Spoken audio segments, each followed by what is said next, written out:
Babe, you're here. Today's update is still about Wan Juan. Grab a seat and watch. There are always some people who you think you've completely gotten over just by deleting their contact info, until the cat they raised leaps over the balcony and breaks into your apartment. That's when it hit me. My door code is still his birthday. Hi, I'm your new neighbor. Sorry to bother you. I slam the door shut. The heavy security door shuts them out. The person outside is clearly stunned for a second. Then their footsteps slowly fade away. My heart is pounding out of my chest. My mind is a total mess. No way. There's no way it's this much of a coincidence. This neighborhood, this city, were all carefully chosen by me. It's a whopping 40 kilometers away from his workplace. It takes 3 transfers on the subway and bus, plus an 800-meter walk to get here. It's just a remote, quiet resettlement area. I went through all this trouble to move here, just to avoid him. My phone screen silently lights up. My WeChat contact list is already completely empty. I just wiped it clean yesterday, deleting him on WeChat, unfollowing all his socials, and blocking his short video accounts. Even the penguin plushie he gave me 3 years ago was heartlessly thrown into the trash. I curl up, crouching by the door. I peek outside through the peephole. The hallway is empty, not a soul in sight. The door next door is tightly shut. At the doorstep sits a pot of pothos with slightly withered leaves. The person who just came is her, Shu Zixia, my ex-girlfriend. It has been exactly 123 days since we broke up. Day after day, I count the days we've been apart. Suddenly, my phone starts ringing. The caller ID says, "Ma, are you settling into your new place?" "Yeah, everything's fine." "How are the neighbors?" My throat tightens slightly. I reply in a low voice, "I haven't run into any of them yet." After hanging up, I collapse onto the couch, completely drained. I stare blankly at the ceiling and wall. A long, narrow crack winds across it, stretching all the way from the living room to the balcony. It looks just like a scar that will never heal. 10 minutes later, a faint rustling sound comes from the balcony, a soft, scratching noise, like a small animal moving around. I slide open the glass balcony door. An orange cat is crouching right under the drying rack, with one of my socks clamped in its mouth. The orange cat looks up at me and lets out a lazy meow, wagging its tail freely. It looks pretty smug. Then, Shu Jixia's voice calls out from the next balcony. "Nian Gao, Nian Gao, where did you go?" Instinctively, I reach out, wanting to hand the cat back to her, but my arm freezes halfway in the air. The divider fence between our balconies is only 1-2 meters high. If she stands on her tiptoes, just a bit, she can clearly see everything on my side. I gently place the orange cat on top of the railing, then turn around and hurry back inside. I shut the door tightly and pull the blackout curtains. My heart rate suddenly skyrockets. The next morning at 7:00 a.m., I leave for work, right on time. A delicious aroma wafts through the hallway, a mix of fried eggs and toast, with a subtle hint of a burnt smell. She was always terrible at timing her cooking. This little flaw never changed during the 3 years we were together. I instinctively pick up my pace and head for the elevator. Suddenly, I hear a door opening behind me. Fortunately, the elevator doors close just in time, cutting off the sound. Leaning against the elevator wall, I close my eyes and slowly try to calm my mind. I am not avoiding her on purpose. I really never planned to dodge her. But at the end of the day, deep down, I still instinctively ran away. Once I get to the office, my coworker Old Liu hands me a warm coffee. "You look terrible. Didn't sleep well last night. Still not adjusted to the new place?" "Yeah." "Hey, don't just give me one-word answers. You sound like a broken record." Old Liu leans in closer and lowers his voice. "Let me tell you something. It's about your ex. Don't bring her up again." "Hold on, don't cut me off just yet. Let me finish." "Old Liu," I say, staring straight at him. "I deleted all her contact info, moved to a completely new place, and even changed my usual gym and breakfast spots. I did all that to cut ties with her completely. If you still consider me a friend, never mention her to me again." Old Liu opens his mouth to speak, but the words stay on the tip of his tongue, and he quietly swallows them back down. His expression looks off. like he's dying to say something but holding back. But I don't pay much attention to it. In the evening, I head home from work. There's a tote bag sitting at my doorstep. Inside are 2 tangerines, along with a handwritten note. The note reads, "Hi neighbor. Sorry I couldn't say hi properly when we first ran into each other. Here's a little something as a small gesture." From Resident 602, the handwriting is neat and tidy, totally different from her usual messy, casual scrawly. Her handwriting was always super crooked. I know that better than anyone. I stare at the note, lost in thought for a long time. First, I put the tangerines in the fridge and toss the note into the trash. A moment later, I feel bad and fish it back out. After debating back and forth, I finally tuck it safely away in a drawer in the shoe cabinet. There's another sound from the balcony. That orange cat, Nhi Recap, has snuck over again. This time it's holding a charging cable in its mouth. Looking closely, I see it's a lightning cable for iPhones. I'm an Android user, while she has always used Apple devices. I place the cable on the balcony divider. The cat gives me a look and reluctantly grabs the cable to head back.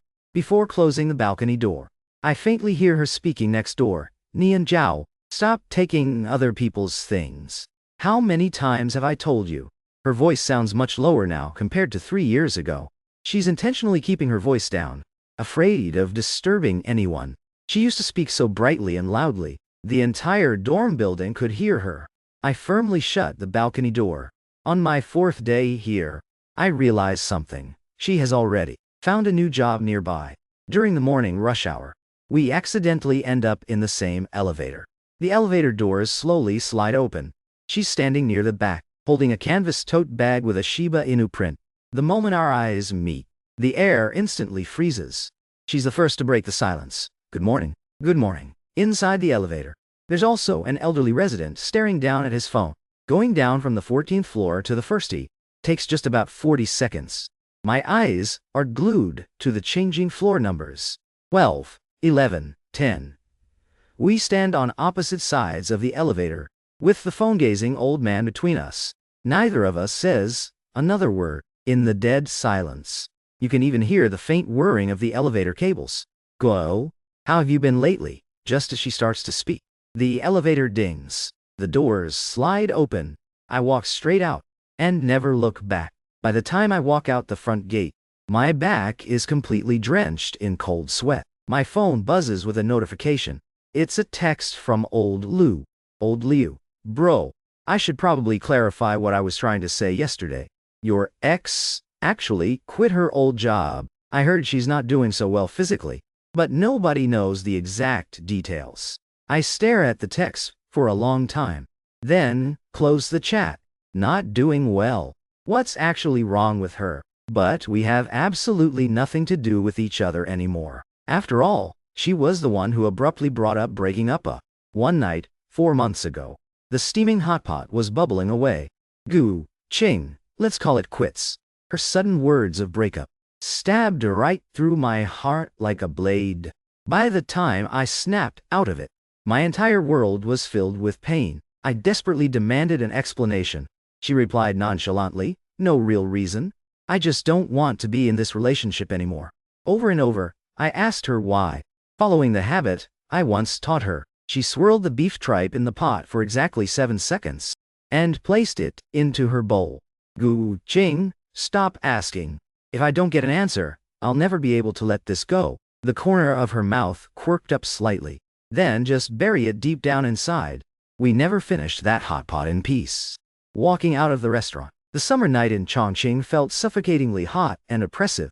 I stood by the curb and smoked half a pack of cigarettes, watching her in her long white dress walk into the subway entrance. The bustling crowd quickly swallowed her up. After that, I sent 37 messages in a row and made 12 phone calls. All I got back were red receipts with no reply and unanswered rings. As I drafted the 38th message, I hesitated before deleting the whole thing. I finally made up my mind and completely wiped out all her contact info. From that day on, I silently counted the days we've been apart. Today is day 127. When night falls and I get back to my place, the sound of coughing echoes intermittently from next door. It doesn't sound like a regular cold. A heavy, muffled cough keeps coming. lasting from 9:00 p.m. all the way to 11:00 p.m. I lie in bed, burying my head under the blankets, constantly telling myself that none of this is my business. On my 7th day here, the orange cat, Nhi visits again. This time, it didn't bring anything in its mouth. The little guy was completely curled up in the corner of the balcony, letting out quiet, soft whimpering meows. He had lost all his usual energy. Honestly, it really sounded like a cry for help. I knelt down and gently stroked his head. I could clearly feel that his nose was completely dry and burning hot. When a cat gets like this, it usually means they're not feeling well. After hesitating for a moment, I picked him up, went over to next door and knocked. There was no answer for the longest time. I knocked 3 more times in a row. The door finally cracked open, and Suzixia's face came into view. My heart skipped a beat. She had lost a lot of weight, and it wasn't from a healthy diet either. Her cheeks were completely sunken, her cheekbones painfully prominent, and her jawline looked incredibly frail. Heavy dark circles weighed under her eyes, and even her lips looked completely pale. Neon Gao doesn't look so good. I handed the cat over to her. She reached out and took him, keeping her head down as she mumbled, "Thanks for your help. His nose is burning hot. You should get him checked out ASAP. I know. Turn left at the south gate. There's a 24-hour vet clinic right there." "Yeah, I know where it is."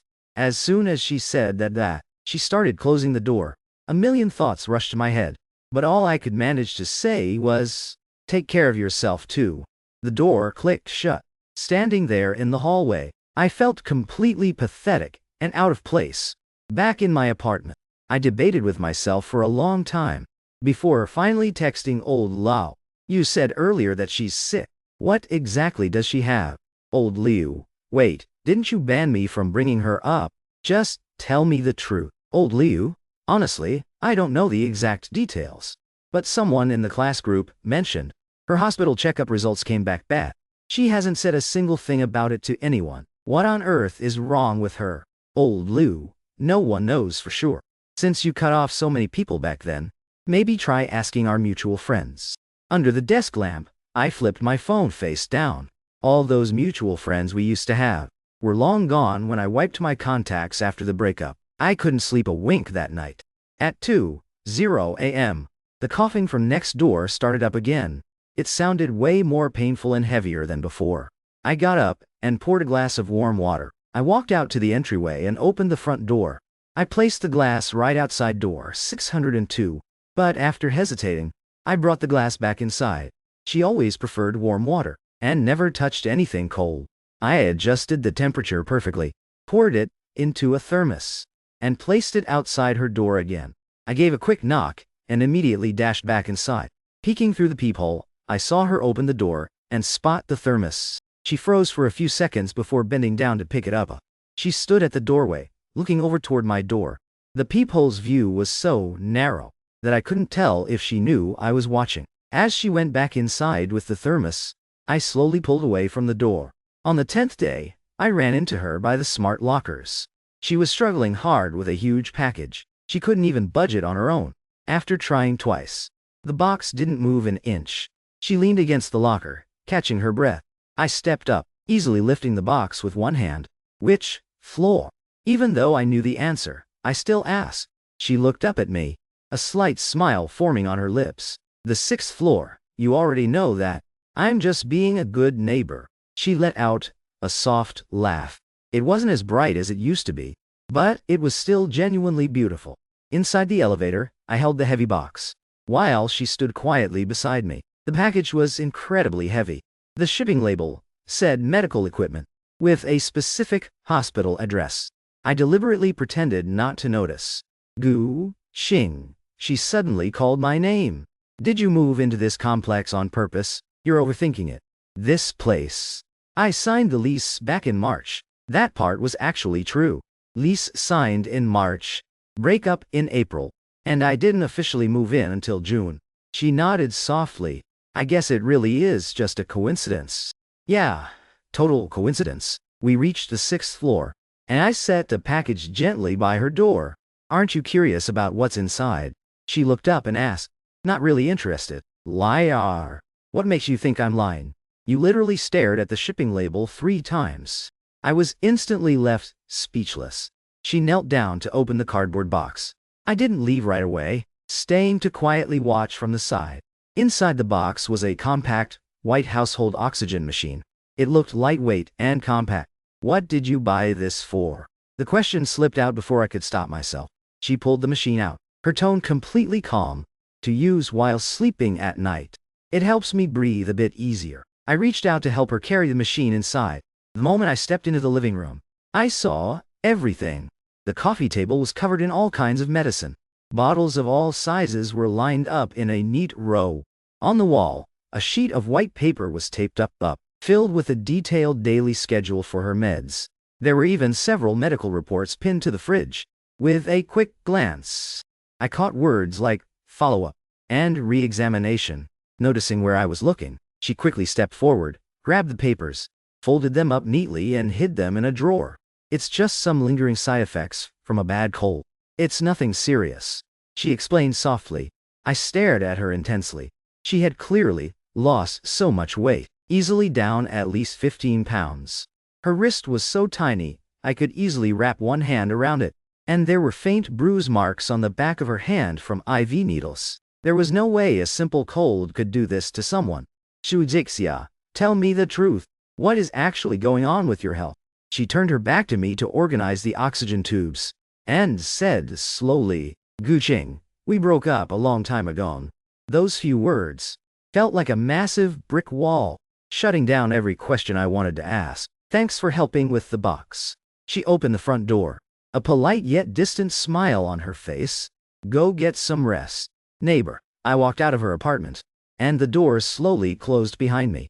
On the door of 602, there was a housewarming card from property management. It had a simple note: "Welcome, new resident."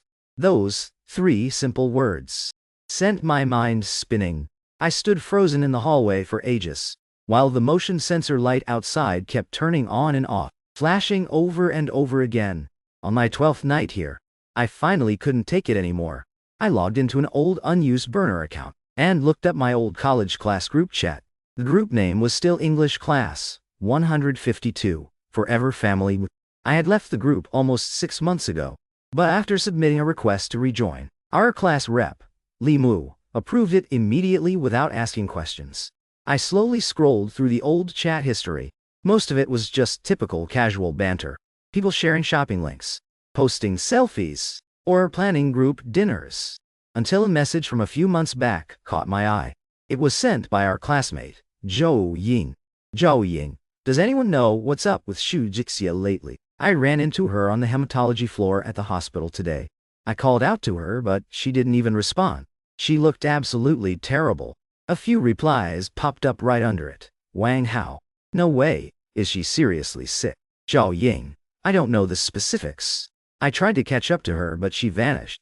"Li Mu, at Shujixia, are you okay?" After that, tag was sent. Shujixia never replied. I kept scrolling through the logs. 2 weeks later, the topic came up again. Zhou Ying. I asked her old roommate, where does she quit her job to focus completely on recovering? She specifically asked everyone to keep it a secret, so nobody actually knows what she has. "Li Mu, this is really worrying. Should we all go visit her together?" Zhao Ying. She already moved out. No one knows her current address. And just like that, the conversation died. No one ever brought it up again. The word hematology kept repeating in my head, sending a wave of bitter pain through my chest. I immediately pulled up a browser and searched for diseases treated in hematology departments. Seeing the search results pop up felt like a bucket of ice water being poured over me. Anemia, leukemia, lymphoma, myelodysplastic syndromes. Everything I read made my heart drop. My fingertips couldn't stop trembling. Next, I searched for blood disorders and oxygen machines. More results flooded the screen. Shortness of breath after chemo, anemia-induced hypoxia. Every single word cut straight to my soul. I slumped onto the living room floor, leaning my back against the couch, the dim glow of the phone reflecting on my face. I thought back to the night we broke up, inside that hot pot restaurant. She had simply said there was no reason. Now I finally understood the painful truth behind it. At 3, the faint, raspy coughing started up again next door. The muffled coughing mixed with rapid, heavy breathing was absolute torture to listen to. Before long, the low hum of the oxygen concentrator echoed from inside. Only then did her coughing slowly start to settle down. I leaned my forehead against the ice-cold security door, my mind a complete mess of unspeakable emotions. Shu, Jixia, are you seriously ill? Was that the real reason you broke up with me back then? Did you really think keeping everything from me would magically spare me the pain? You're just too damn stubborn. On day 13, I took a half day off work. While digging through my moving boxes, I managed to dig up an old unused phone. Inside, I found the contact info for Shu Jixia's college roommate, Lin Ran. It only rang 3 times before she picked up. Hello, who's this? Lin Ran asked. It's Gu Qing. Dead silence on the other end for 5 solid seconds. So, you found out. My heart instantly dropped to my stomach. I tried my best to keep my voice steady, but even I could hear how forced it sounded. Found out what? If you were totally clueless, you wouldn't have called me out of the blue. Lin Ran let out a soft sigh. Jixia begged me over and over not to tell you. What exactly is she hiding from me? After a brief silence, the truth finally came out. She was diagnosed with aplastic anemia. They found it at the end of last year. At the end of last year, we were still happily together. Ever since her diagnosis, she'd been carrying this heavy burden entirely on her own. She tried so many different types of medications, but none of them really worked.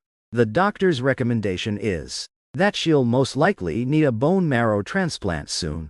A bone marrow transplant. It's just her and her mom.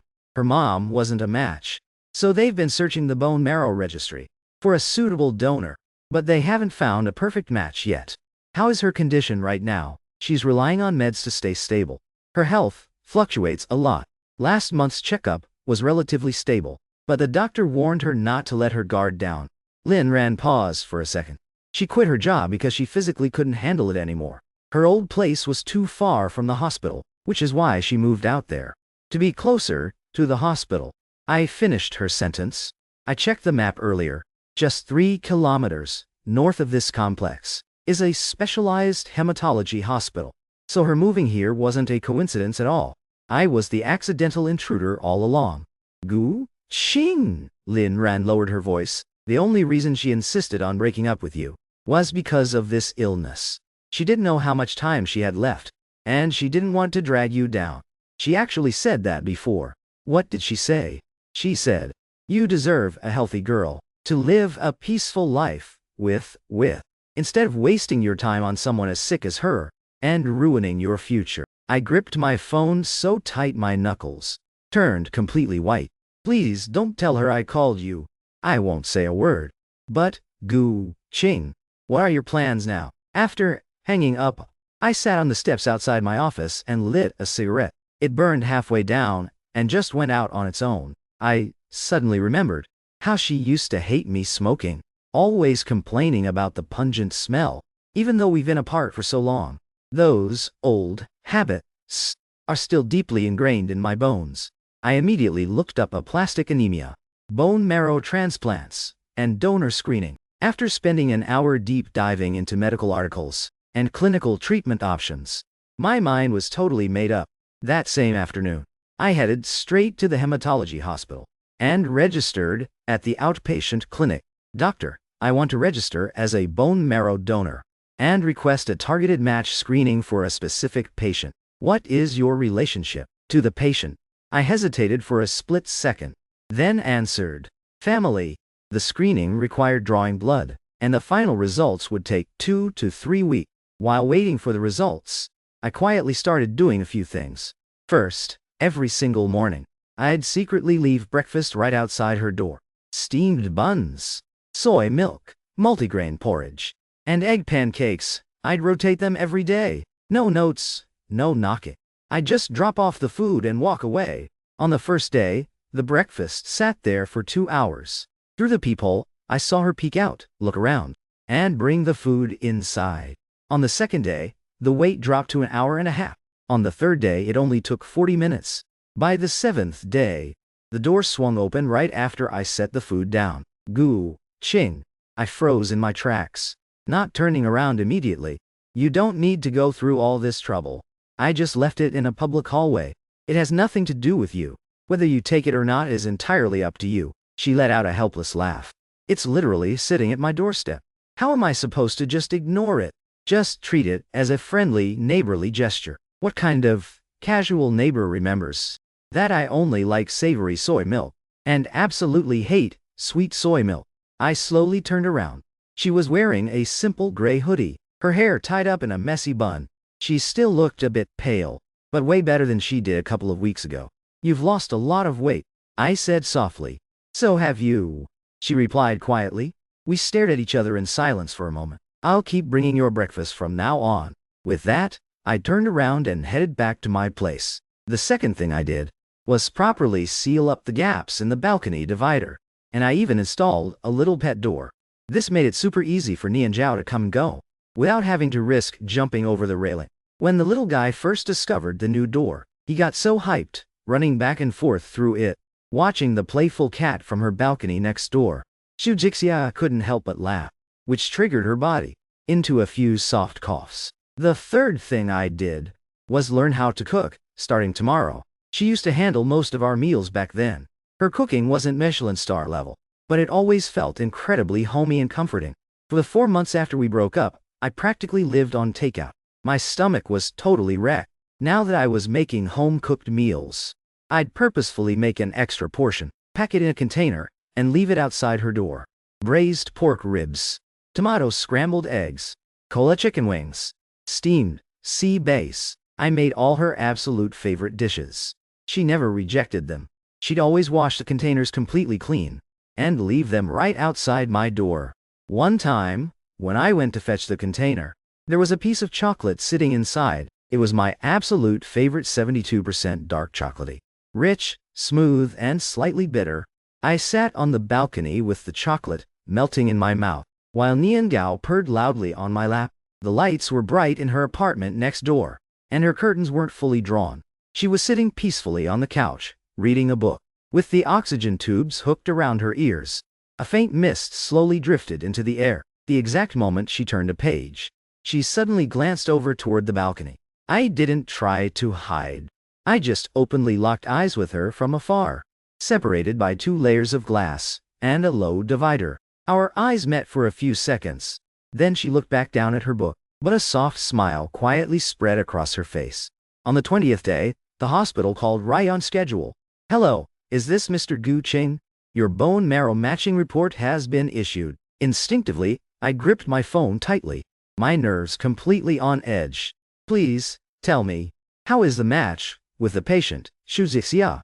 Out of 6 testing loci, 4 of them are a successful match. With this result, can we proceed with the transplant? A 4 loci match is a haploidentical match, which absolutely meets the conditions for a transplant. However, compared to a perfect match, the risk of post-op GVHD is higher, and the recovery period will be longer.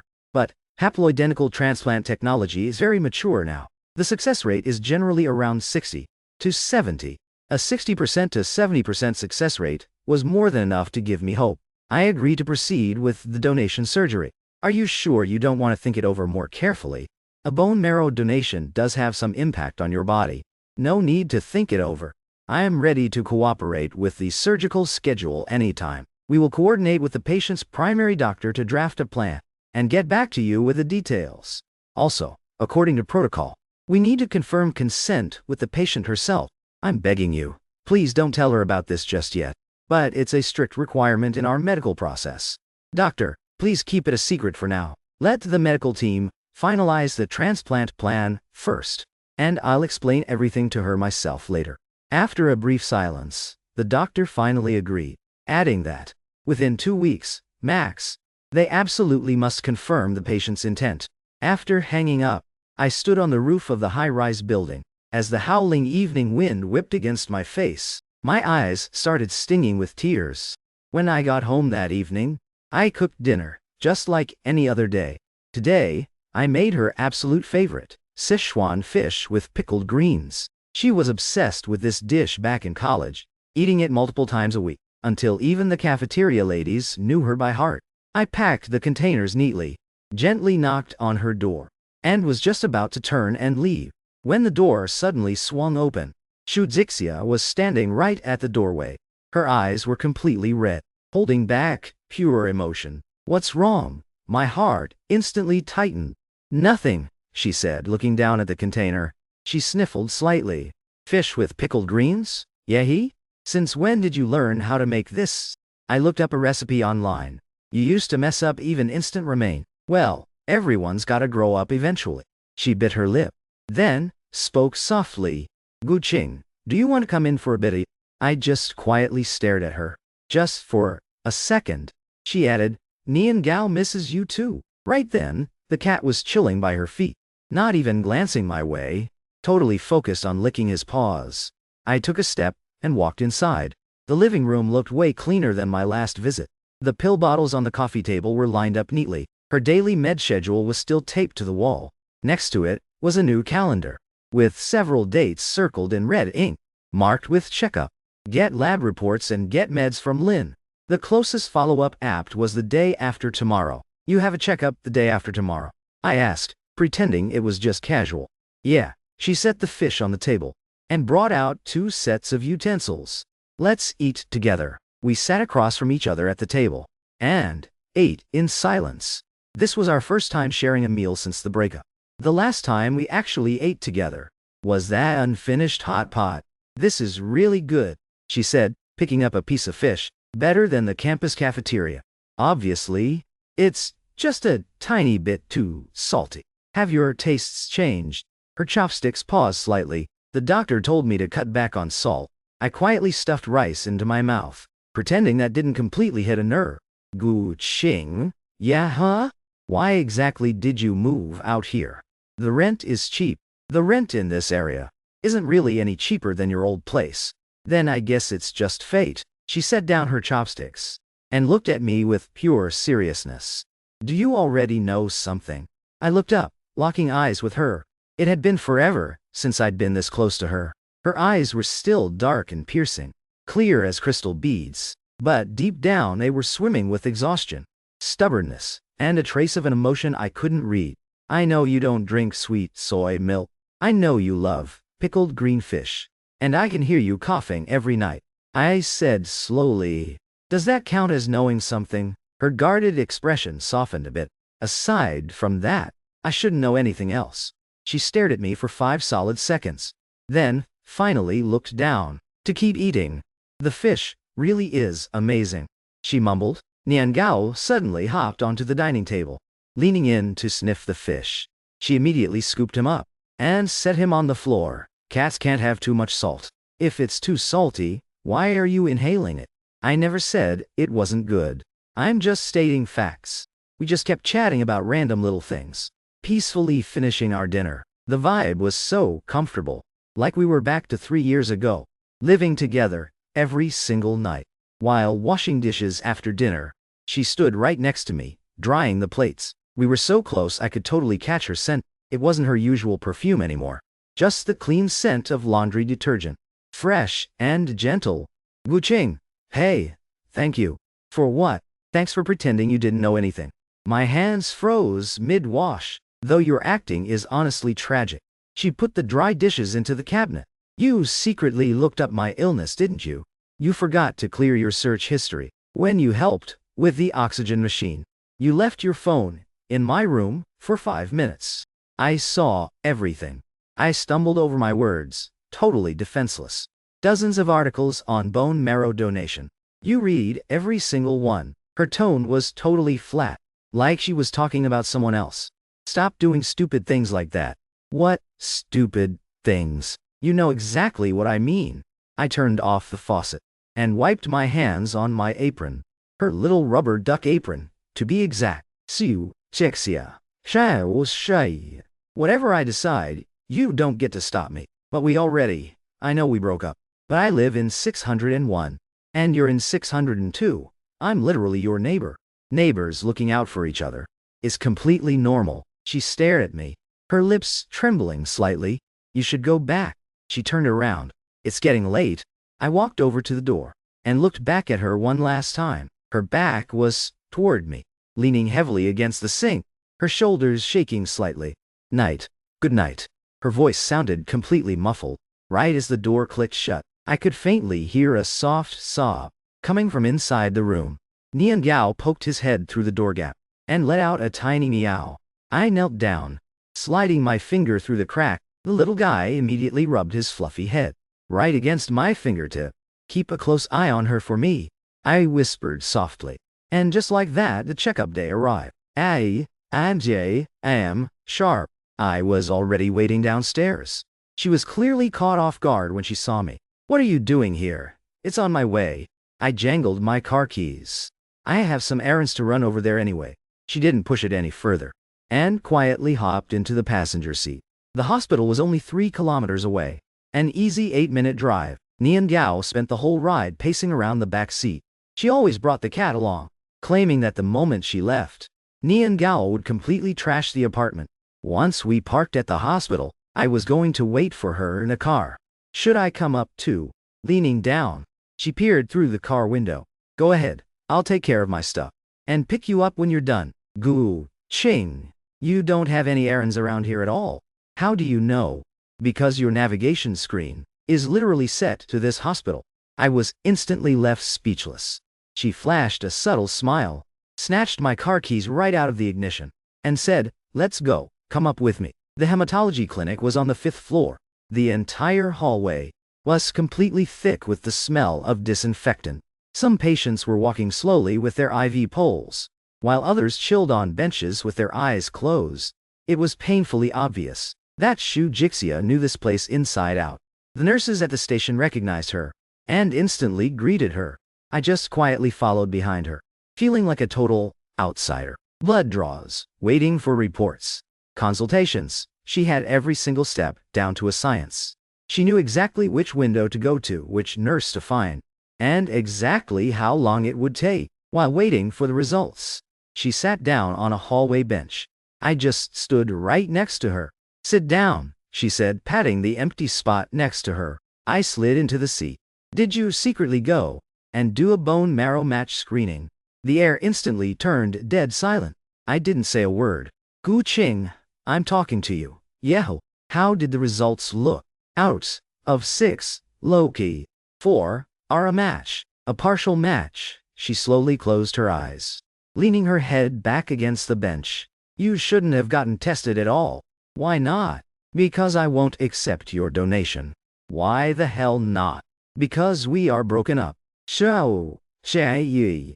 Can you stop using the breakup as an excuse for everything? I lowered my voice, mindful of the other patients around us. When you broke up with me back then, it was purely because you were sick, right? She stayed dead silent, offering no response. Diagnosed at the end of last year, and breaking things off with me in April, for 4 whole months. You carried this heavy burden entirely on your own. She still didn't say a single word. Did you seriously think that keeping me in the dark and quietly vanishing from my life would make me forget about you? But you literally wiped out all my contact info back then. She opened her eyes. Weren't you trying to completely move on from me? Move on from what? My voice accidentally spiked, causing several people around us to stare. I took a deep breath, forcing myself to calm down. Chu Z. My phone passcode is ICC. Still your birthday. That jar of chili sauce you made is still in my fridge. Even though it expired like 6 months ago, I forgot to throw it away, to be honest. The only photo I packed when I moved was that picture from junior year, the one where your hair was blowing all over the track. I forced myself to delete all your contact info, only for you to end up living right next door. Do you have any idea what went through my head when I saw you standing at my doorstep that day? What was it? Her voice cracked, completely raspy. I just felt like the universe finally treated me right for once. Her eyes instantly welled up with tears. Gu Qing, you have no idea how serious this illness actually is. I looked up everything. Aplastic anemia. The 5-year survival rate for severe cases is over 70, and the cure rate is even higher after a transplant. Even with a haploidentical transplant, despite the higher rejection risk, the medical technology is already super mature. There are thousands of successful surgeries out there to prove it. She just stared at me blankly. I actually know way more details about this than you think. I kept talking. Bone marrow donation barely does any damage to the body. You recover after just 2 or 3 weeks of rest, compared to when you stayed with me for my appendectomy. This is literally nothing. But it's completely different. How is it different? You had surgery because your body absolutely needed it. But you're doing this completely out of nowhere for no reason. Right now, I absolutely have to do this too. She bit her lip hard, and tears finally rolled down her cheeks. I didn't reach out to wipe them away. I knew she never liked anyone seeing her crying like this. I turned my head toward the window at the end of the hallway. Outside, autumn was in full swing. Most of the leaves had already turned a dry golden yellow. 4 months ago, you asked me why I wanted to break up. Her voice was so soft, it was almost a whisper. I said there was no reason. I lied to you, but I already figured it out. I was just terrified that if you knew the truth, you'd regret doing something reckless. See? You totally called it. She laughed through her tears. I slowly reached out my hand. She hesitated for a couple of seconds, but finally placed her hand in my palm. Her fingertips were ice cold and frail, so fragile it felt like they'd snap under the slightest pressure. I gripped them tight with all my strength. Soon, the lab reports were delivered. Her primary doctor, Dr. Zhou, was in his 40s, wearing wire-rimmed glasses. With a calm and serious expression, Su Zixia, your routine blood panel looks better than last month. Your hemoglobin went up from 68 to 74, and your platelets are making a slight recovery too. The medication is finally kicking in it, but it's still nowhere near enough. Su Zixia nodded softly. Dr. Zhou turned his head to look at me, asking, curiously, "Is this your neighbor?" She beat me to it, speaking up first. "I'm her ex-boyfriend," I corrected, interjecting. Dr. Zhou adjusted his glasses, looking like he completely understood the situation. I already finished my bone marrow matching screen, and 4 of our loci are a match. Staring straight at the doctor, I said, "I'm totally down to donate my bone marrow to her." Dr. Zhou looked back and forth between us, and said slowly, "A haploidentical transplant is definitely an option. But right now, we can still manage her condition with meds. There's no need to rush into surgery just yet. If the medication keeps working well, we can just stick to conservative treatment. But if her numbers start fluctuating or get worse, we can activate the transplant plan right away." So, what's the game plan for now? We'll continue with the medication regimen and do regular follow-ups. We'll keep your donor matching file on record, just in case. Dr. Zhao closed the medical chart. Keeping a positive mindset is super key. Your complexion looks way better today compared to before. Su Zixia gave a small smile. Must be because I've been eating right lately. Keeping up with nutrition clearly shows immediate results. The doctor's gaze swept over to me, his words carrying a hidden meaning. Just keep doing exactly what you're doing. Walking out of the consultation room, she walked ahead of me, and I quietly followed right behind her. The hallway was packed with people moving back and forth. Some were quietly sobbing, others were talking on their phones. While people pushing wheelchairs hurried past, she suddenly stopped in her tracks, turned around, and looked at me. "Gu Qing, everything you just said back there in the hallway, was it actually true? You can go verify that expired chili jar in my fridge anytime." Her nose crinkled slightly as she spoke. "That's not what I meant." "Then what are you talking about?" "You said the universe finally did something right. Yeah, so in your eyes, me moving next door counts as a blessing. It's not just a regular stroke of luck. It's literally the best thing that's ever happened to me." She lowered her head, her shoulders shaking uncontrollably. Inside her arms, Nhi and Zhao squirmed restlessly, letting out an endless string of tiny meows. I reached out to take the cat from her. Freeing up her hands, she gently wiped her cheeks, then reached out and lightly tapped my shoulder. "Stop saying such sappy things in a hospital." "Why not?" "I didn't bring any tissues with me." I immediately pulled a pack of tissues out of my pocket and handed them over. She was completely dazed for a second. "Since when did you start carrying tissues around?" "Everywhere you go." "Since your 3rd day living here." Clutching the tissue, she let all her emotions flood out right there in the 5th-floor hallway. People walking past kept glancing over at her. I stepped in front of her to block their view, pretending to look down at my phone. In my arms, Nian Gao reached out a tiny paw, gently tapping her hair. From that moment on, the dynamic between us quietly shifted. She didn't officially jump back into being my girlfriend right away. Everything about the future was still up in the air. She'd sit on my balcony wrapped in a blanket, with Nhi and Zhao sound asleep on her lap. I couldn't predict what would happen either. What if the transplant doesn't work out? We'll cross that bridge when we get to it. There's always a way. But what if I actually don't make it? So, sinks. Stop constantly playing out the worst-case scenarios. I need to be mentally prepared. You're actively cooperating with the treatment now, so you've already escaped the worst of it. After a brief silence, she spoke up. My mom found out about my illness. She's been calling every day, trying to get me to go back home to recover. Are you planning on going back? No. The medical care here is exactly what I need. Leaving would completely disrupt my treatment. I'll talk to your mom and handle it. She looked at me with pure shock. And what exact capacity are you going to use to talk to her? As your supportive neighbor, obviously. Gu Qing, be serious. Well, what capacity do you want me to have? She went totally quiet, burying her face deep into the soft blanket. The sudden movement startled the cat, and Nhi and Zhao leapt directly onto my lap. You already know, she mumbled, her voice totally muffled. I couldn't really hear her clearly. I said, it's completely up to you. She snapped her head up, blushing all the way to the tips of her ears, staring at the beautiful glow on her face, which was a stark contrast to her usual sickly pale look. She looked absolutely breathtaking. Shu Jixia. What? Let's get back together. Why didn't you say this at the hospital earlier? The hospital felt way too formal. I wanted to lay my heart out to you at home. But this is your apartment, not mine. Well, proposing back at your place didn't feel right either. And doing it in the hallway is even worse. Then where exactly is your heart supposed to be laid out?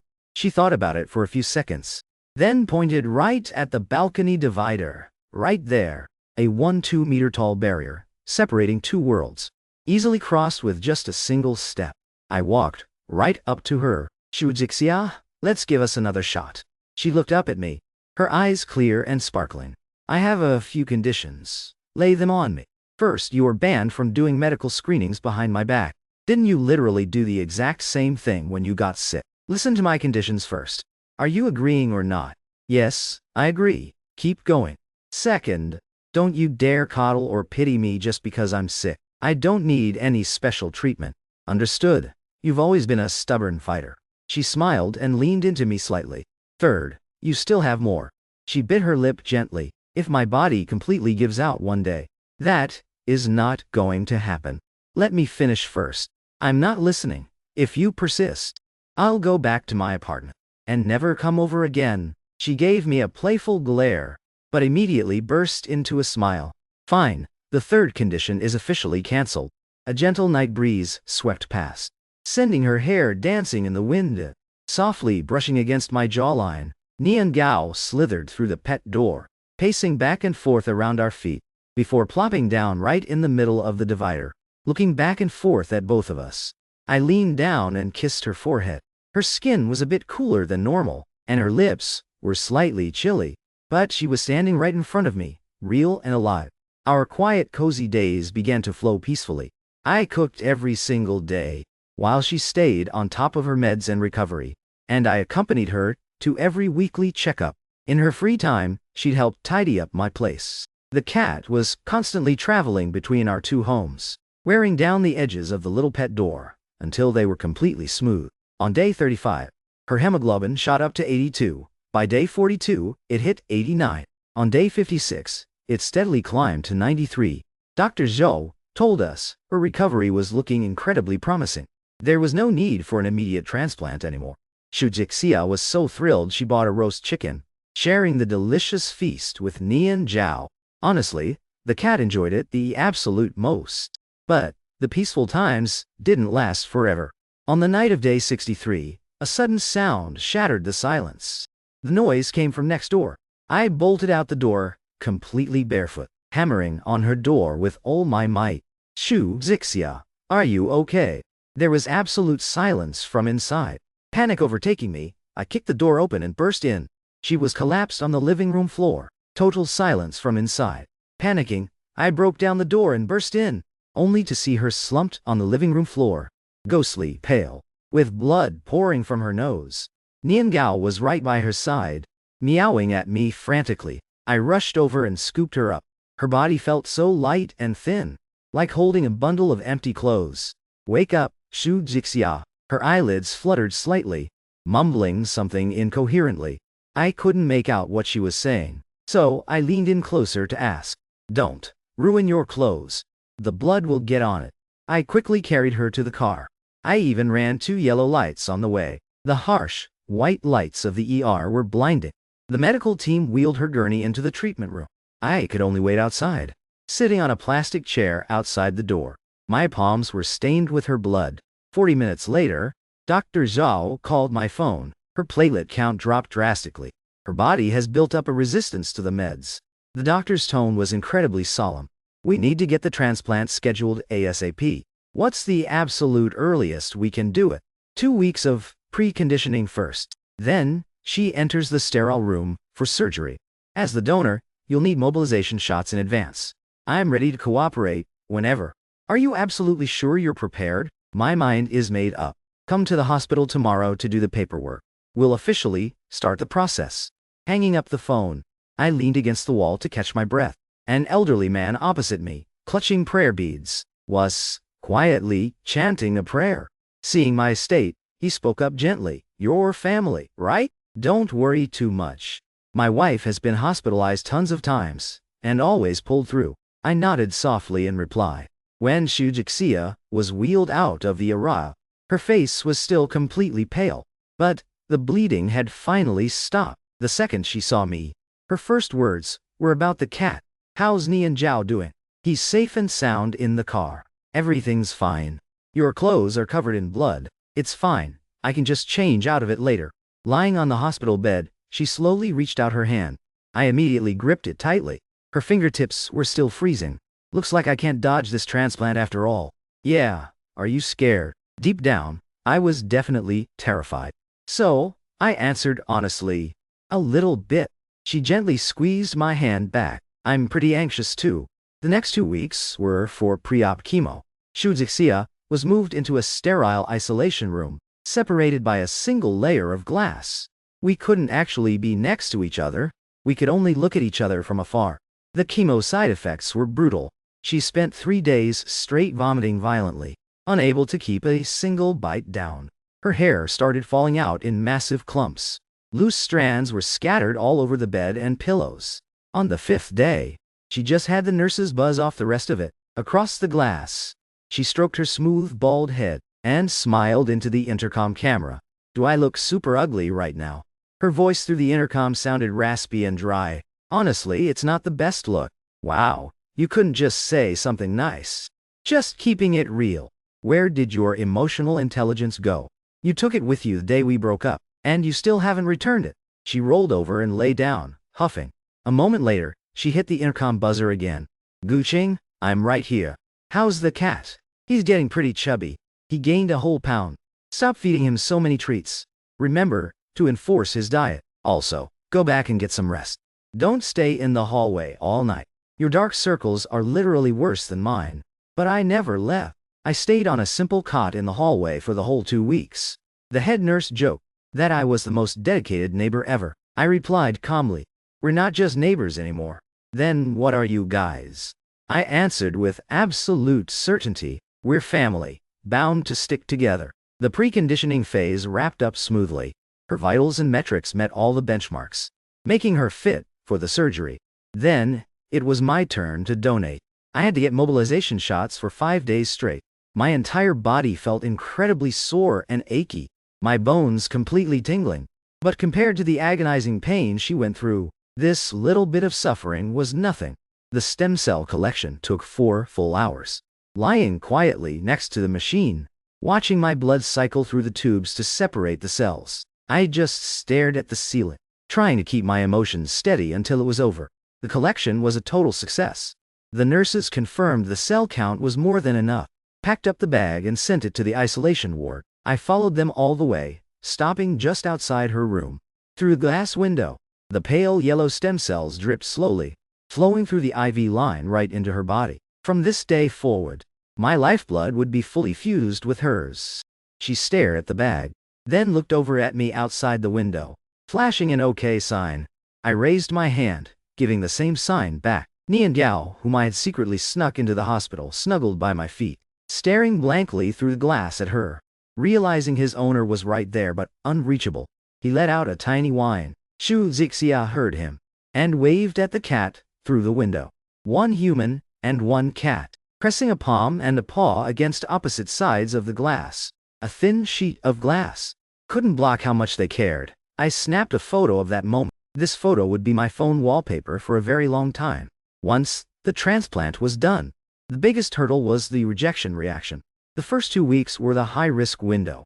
Fevers, rashes, and diarrhea were all expected possibilities. On the third day post-op, her temperature spiked to 39.5 degrees C. It was all within the expected range. The medical team adjusted her meds immediately. On the 7th day, the fever broke, leaving a mild rash on her skin. By day 10, the rash was completely gone. On day 14, her blood panel results came back on schedule. Her white blood cell count was steadily rising, and her neutrophils were finally showing up. Dr. Zhou held the report, a rare, genuine smile breaking across his face. The graft took perfectly. The bone marrow is up and running normally. Standing outside the ward door, my brain went completely numb. My legs suddenly turned into jelly, and I slumped straight down onto the floor. A nurse nearby rushed over to check on me, but I just shook my head, signaling I was fine. Crouching alone in the long hallway, I covered my face, letting all the pent-up emotions flood out as I sobbed. Nhi Recap saw everything from the other side of the glass, and immediately hit the intercom button. "Everything's great. Why are you crying all of a sudden?" "I'm not crying. Your face is totally bunched up, and you still won't admit it. Your vision's playing tricks on you. I didn't even cry during the brutal chemo. Yet you're the one tearing up. I'm just doing it willingly." She leaned back against her hospital pillows, her eyes crinkling into a soft, tender smile, even though she was incredibly frail and looked completely exhausted. Her smile right then was just as beautiful as ever. The day she got discharged, the weather was absolutely gorgeous. It was late autumn, mid-November. The fall scenery was slowly coming to an end, with ginkgo leaves completely blanketing the roads in gold. Nhi Recap wore a beanie and a mask, sitting safely in a wheelchair. I pushed her slowly out of the inpatient building. As the gentle, warm sun hit her face, she squinted her eyes slightly, taking a deep breath of the fresh outdoor air. "The air out here feels absolutely amazing, smelling nothing but disinfectant all day long. Makes you appreciate literally everything else." A chubby Nhi Recap poked his head out from inside my coat, hopped gracefully onto her lap, and started rubbing against her affectionately over and over. She wrapped her arms around the cat, nuzzling her cheek into his fluffy coat. "Did you miss me too, Nhi Recap?" The cat let out a loud, enthusiastic meow. She whispered softly, "I've been missing you guys every single day too." I pushed the wheelchair down the ginkgo-lined avenue, golden leaves occasionally drifting onto her shoulders and beanie.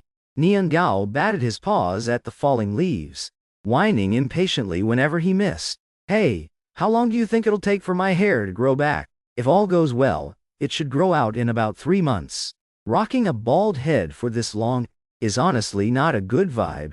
I can pick out a few nice wigs for you to wear." "Wigs feel super awkward and weird. Then just embrace your current look." She gave me a playful look over her shoulder, and I leaned down to gently tap her forehead against mine. "No matter what you look like, you're always gorgeous to me." "Wow, you've gotten way better at sweet talking. I learned from the absolute best. You," amid our laughter. She cleared her throat and coughed twice. I immediately stopped walking, asking if she was okay. I just accidentally swallowed some cold air. "I'll be fine after a quick second. Walk with me just a bit longer."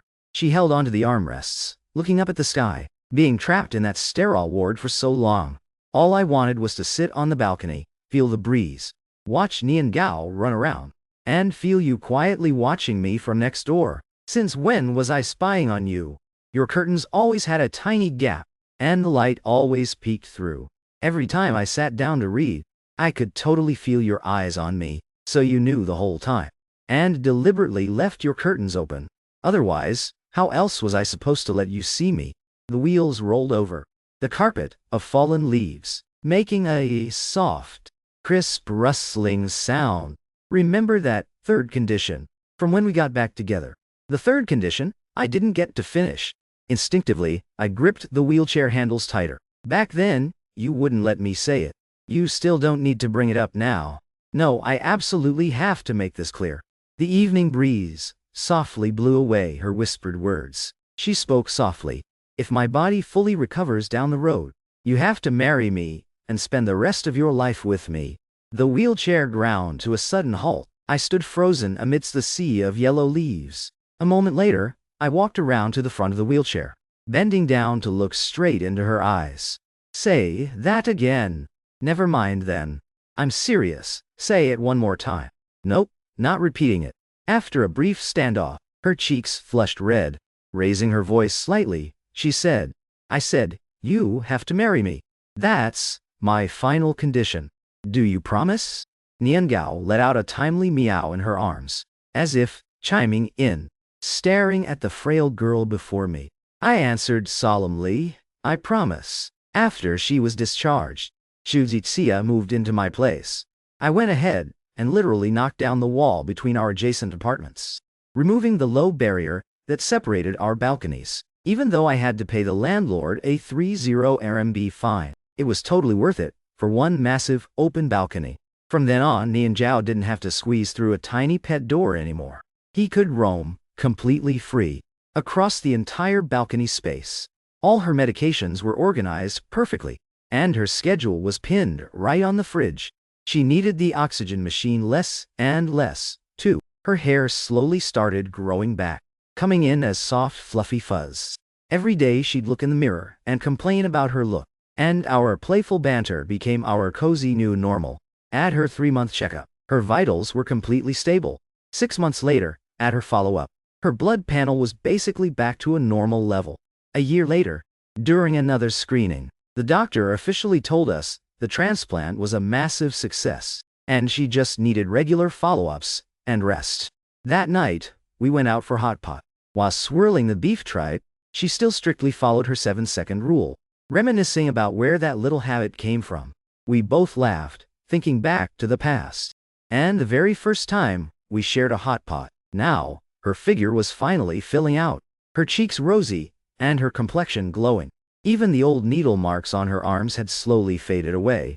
Looking at the bright, vibrant girl right in front of me, all our past struggles and pain completely melted into pure warmth and peace. 2 years later, on a beautiful autumn day, we threw a simple, intimate wedding. We only invited close family and friends, filling just 2 tables. Our old college friends served as our groomsmen and bridesmaids. Her family was so relieved as they officially trusted her to me. There was no flashy venue or expensive jewelry, just a pair of simple bands as a promise to hold on to each other forever. In the days we spent side by side from then on, our newly combined apartment was filled with warmth and life. A super chubby Nianzhao couldn't even fit through the old pet door anymore. But with the wall gone, nothing could ever stand between us again. A gentle evening breeze carrying the scent of sweet osmanthus swept across the balcony. Her long hair cascaded softly over her shoulders. Sailed. If we hadn't happened to become neighbors back then, where do you think we'd be right now? Honestly, I can't even imagine. Would you have slowly forgotten about me? Even when I deleted all your contact info, you were still completely locked in my heart. She leaned her head softly onto my shoulder. Time completely smoothed out all our rough patches, leaving nothing but pure, peaceful devotion. 2 people and a cat, chilling together on the terrace, with absolutely nothing blocking us anymore. Through all the years to come, we'll spend the rest of our lives in perfect peace.